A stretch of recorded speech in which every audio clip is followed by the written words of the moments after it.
today's topic, we decided we were going to talk about that very sad and unfortunate incident that happened up in Canada. Yeah, we're not starting off with light material. We're going into head first. tragedy. We Uh, we go dark sometimes. yeah, I'm going straight for deep tragedy. Yeah. So you know, Yeah, for those of you who don't know, it was a tragic attack. 20-year-old Canadian male drove his car into a Muslim Canadian family. yeah, it was London, Ontario, which is like right across the lake from the U.S. Yeah, it's about like 125 miles away from Toronto, so it's Yeah, I mean it's literally on the bottom like border there, like it's just a jump across the lake yeah, to yeah. like Michigan, I think.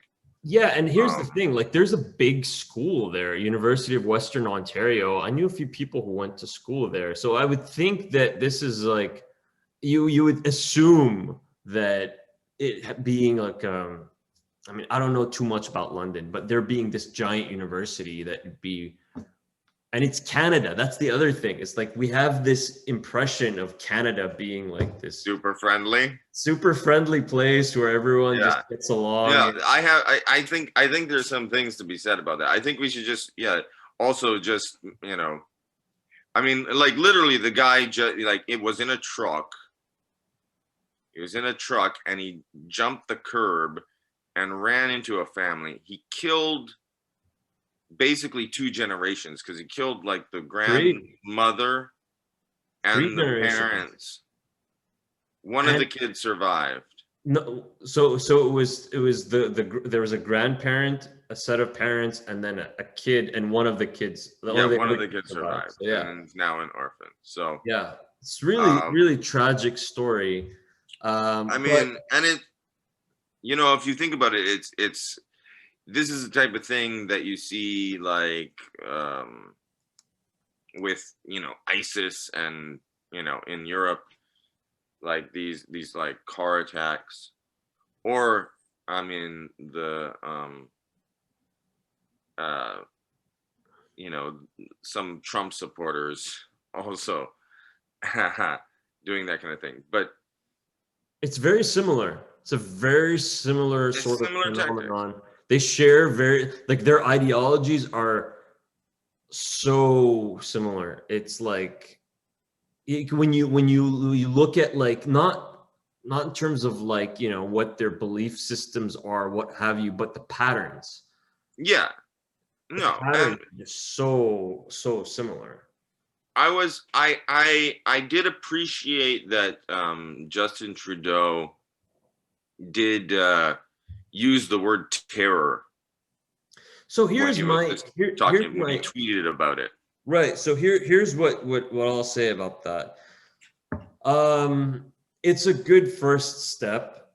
So these incidents sadly have been happening for many years now, whether it's in Canada, whether it's in the US. There was that major attack in New Zealand years back.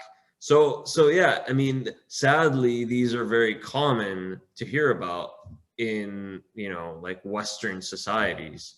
Muslims being attacked and killed for their faith. And so here's the thing, though. It's that we've been saying all along for years that these are, in fact, terrorist incidents. These are terrorist attacks, and these are hate crimes. But for the longest time, they weren't framed as such. And so, the language was completely different. Right. But the thing is, with the officials now, I think that interesting thing after the tragic incident with George Floyd happened, Black Lives Matter protests swept the U.S. and like the rest of the world, really, things are starting to shift, right? And we can get into that a little more. But what I'm trying to get at is that the government, the Canadian government, it did use the word terrorist. But here's the thing. Is it just them paying lip service? is it just them trying to say, look, we don't condone white supremacy and let's just try and sweep this under the rug? Because here's the thing, the media, that narrative is not changing anytime soon. It's like even if you look at the stories about this incident in Canadian news and American news, it's still being framed as, oh, 20-year-old 20-year-old male attacks Muslim family, or 20-year-old unstable. Yeah, what they do is they always use, it's the same thing they do with school shootings and that kind of stuff, is they focus on mental health issues. Right. That this is a person that has mental health problems, which is true. I mean, anybody who's going to drive a truck or a car into a group of people, or someone who claims allegiance to ISIS and stabs people in Paris, like, obviously no one with a good stable mental frame is going to do that. This is not something that someone who is mentally stable would do. The point is, they focus a lot more on the mental health issues when it comes to white people. Yeah. And the white people. If it were a Muslim, right? Like, if you were to just go that's based part of on the problem. what the media says, right? You would think that most terrorist attacks that happen are committed by Muslims, which is statistically not true, right? It's in fact. I mean, the problem is that there is so little knowledge of Muslims and Middle Eastern people and South Asian people. Like, there isn't a lot of understanding in like America or Canada. See, that's the thing. It's a self-perpetuating cycle, because there isn't like, much the only knowledge. time they show up in the media is when they do something wrong. Right, but there isn't much knowledge, yet people are being conditioned not to want to know about them. They're being conditioned to be fearful of them and to hate them, right? And to call for their either extermination or for them to be deported or stripped of citizenship. Like, this is like, or to invade their countries. Like, this is very, I mean, if you think about it, this is very, very parallel to what Jews were going through in Europe, like, with anti-Semitism. That's the thing. Like, there are parallels. Yeah. Governments, and let's just be frank, the majority of Western society, so we're talking mostly white people, have a very hard time confronting this, because they can't be seen or being told that they're somehow racist, or that they're hateful, or that there is a hateful ideology of white supremacy underlying all of this. Part of the problem with that is that the term racism gets treated as though it's a slur. Like, how dare you call me racist? No, it's a system. Yeah, I know. We know that. But when they hear it, right, like, if they I mean, this is what happened with Ilhan Omar in one of those congressional sessions, where she basically called one of the Republican senators a racist, and he's like, "How dare you?" And she pedaled back and she said, "I'm not saying you are a racist. I'm saying what you did, it was racist. What you said was racist." And which was clever. But see, that's how you have to do it. Like, they take racism as like, some kind of categorical slur. Right. And, it's not like, it's not. But like, if you do something that's racist, like, we can pedal back and say, well, you do something that's racist. But it's kind of like saying, like, oh, if you do something, if you do a terrorist attack, it's not that you're a terrorist. You just did something terroristy.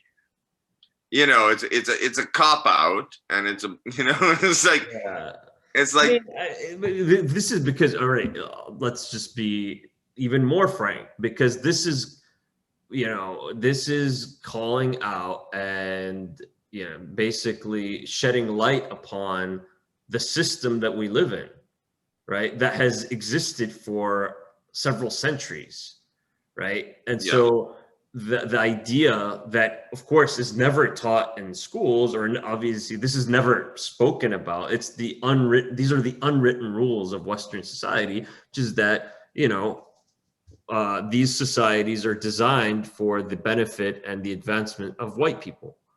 And that the world was pretty much categorized by white Europeans initially according to race, on like a racial hierarchy. Yeah, starting around like the 1300s or something like that. Right.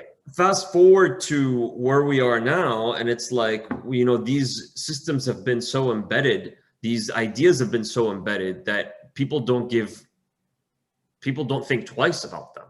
And so now it's like people are starting to wake up, because I think if you come from a minority background in a Western society, even before the lingo and the wordage that was developed to frame what this is in the past, like, I mean, it's been around, but yeah, in a mainstream sense, I mean, yeah, I mean the people vocabulary knew what it was. evolved. You didn't know how to express it, but you knew what it was. And so when you meet someone, sometimes, not always, but generally, if you met someone who's also of a minority background, you kind of knew what was going on. Like there was this like agreed sort of like idea that, yeah, we're being treated differently.